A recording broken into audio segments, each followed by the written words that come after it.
রাখা হয়েছে। এইগুলো দূরের থেকে এনে এনে রাখা হয়েছে পার্শ্ববর্তী জেলাগুলো থেকে, দূর দূরান্ত থেকে। এগুলো এখনও ওজন মাপা হয় নাই। আর এই যে গরুর গাড়িগুলো যেগুলো দেখতে পেলাম, এইগুলো আবার এখানে ওজন মাপা হয়।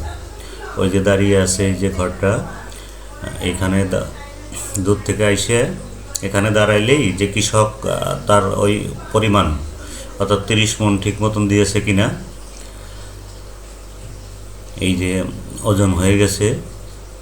গরুগুলোও প্রশিক্ষিত হয়ে গেছে, ওরা প্রতিদিন আনতে আনতে ওজন দেওয়ার পরে ওই গাড়ির যে মালিক সে কাগজ সাইন করানোর জন্য কতটুকু হলো সাইন করানোর জন্য যায়, কিন্তু গরুগুলো অভ্যস্ত হয়ে গেছে, তো এই জন্য তারা একা একাই যে যেখানে ওই আখ ঢালা হবে, যেখানে আখ ভাঙানো হবে, সেখানে গরুগুলো নিয়ে আসছিল। এই যে এখানে গাড়ি নিয়ে এসে গাড়ির থেকে এই ড্রেনে ঢেলে দেওয়া হয়। এই ড্রেনের নিচে চেন সিস্টেম আছে, এখানে ঢেলে দিলেই এই যে গরুর গাড়িগুলো থেকে ঢেলে দেওয়া হচ্ছে। এখানে ঢেলে দিলে এই চেনের মাধ্যমে মিলের ভিতরে চলে যায়। এই যে আর একটা গাড়িও থেকেও ঢালা হচ্ছে। অনেকে যাদের গরু আছে তারা ওই যে আখের ডগা দিয়ে বাদাই করা হয়, এগুলো অনেকে আবার ওই গাড়িওয়ালারা নিয়ে যায় আখ ঢাইলে দেওয়ার পরে। এই যেগুলোতে বাদাই করা, এগুলো গরুর খাদ্য হিসেবে ব্যবহৃত হয়। ড্রেনে জ্বালা হচ্ছে, অনেক দর্শনার্থীরাও আছে দেখছে। ওই যে বড় ঘরটা উঁচু থেকে আসছে, এইখানে আবার ওই যে ট্রাক্টর থেকে ট্রাক দিয়ে বা ওই ট্রলি দিয়ে যেখান থেকে আসে সেখান ওই বড়গুলো এইভাবে পড়ে, আর গরুর গাড়িগুলো এভাবে পড়ে। আমরা এবার এই গরুর গাড়ি ঢালা দেখলাম, এরপরে দেখব যে ওই যে ক্রেন দিয়ে উঁচু ক্রেন দিয়ে যে ট্রাক্টরে যে আগগুলো আনা হয় সেগুলো ওজন করা হয় কীভাবে তা দেখছি।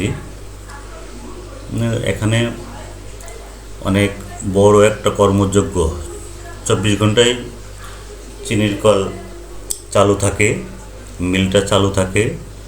বছরের 3-4 মাস চলে, 12 মাসের মধ্যে 3-4 মাস চলে। আগে বেশি 9-10 মাস চলতো, এখন আখ কৃষকরা অনেকটাই উৎপাদন কমে গেছে। এই যে ঘরটা দেখতে পাচ্ছি, এটা হলো মূল কারখানা, আর এইখানে হলো বাইরের অংশ। এখানে ওই যে মাপা হচ্ছে, আখগুলোকে ওজন করে তারপরে ওই ড্রেনে ঢেলে দেওয়া হচ্ছে।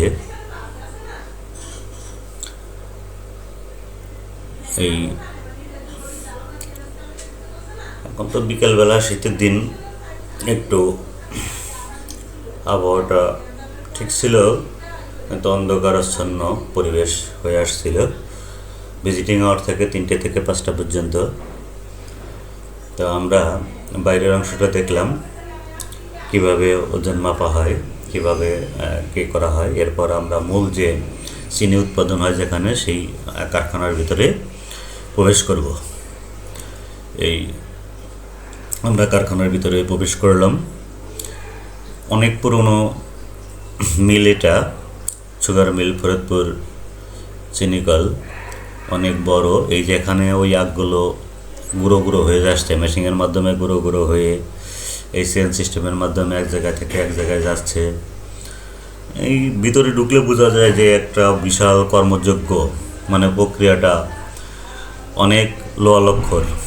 হ্যাঁ, একজন নতুন অবস্থায় একজন বয়স্ক মহিলা দেখতে যায়, বলছিল, ওরে বাপরে, এটা তো তৈরি করতে 100 টাকায় নোয়াই লাগছে, অর্থাৎ 100 টাকার লোহাই লাগছে।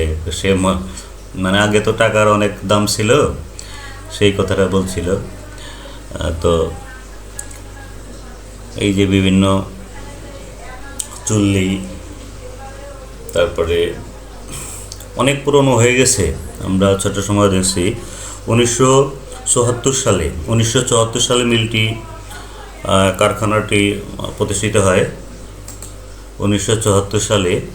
আর 1976-77 অর্থবছর থেকে আখ মারাই শুরু হয়। মানে আখের যে চিনি উৎপাদন, এটা 76-77 সনে শুরু হয়, 74 সনে প্রতিষ্ঠিত হয়ে। আমরা ঘুরে ঘুরে দেখলাম। উপরে চলাচল করা খুব মানে রিস্ক, অনেক গরম, অনেক যন্ত্রাংশ, শীতের সময় গরম লেগে যায়। আর অনেক পুরনো হয়ে গেছে সিঁড়িগুলো। আমি তো অভ্যস্ত না, ভয় পাচ্ছিলাম মানে পাও ফেলতেই যে কোথাও আবার পড়ে যায় কিনা। নিচ থেকে দোতলা তিনতলা বিভিন্ন অবস্থায় চলাচল করতে হয়। কারখানাগুলো ঘোরায়, যেখানে রস আসে পড়ছে, এই আখের যে রসগুলো এখানে এসে পড়ছে। প্রচণ্ড শব্দ, একটু শব্দ আপনাদেরকে শোনার জন্য রাখলাম। প্রচণ্ড শব্দ, কী পরিমাণ শব্দ,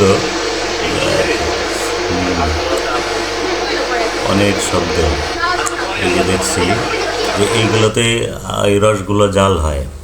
এই যে এখানে গ্লাস লাগানো আছে, দেখা যায় যে রস কতটুকু জাল হচ্ছে, কতটুকু ঘনত্ব হচ্ছে।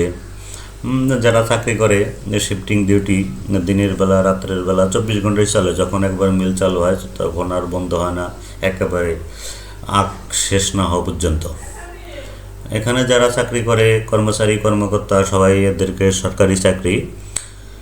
এই যে এখানে গুড় পরীক্ষা করা হচ্ছে। এই যে রস জাল হওয়ার পরে যে গুড় হয়, গুড়টা কি দানায় পরিণত হয়, এভাবে দানা হয়, তারপরে চিনি হয়। তো আমরা এইগুলো দেখলাম, ঘুরে ঘুরে দেখছিলাম এই যে কীভাবে, কোথায় গুড় হচ্ছে, কোথায় চিনি হচ্ছে, কোথায় রস জাল হচ্ছে।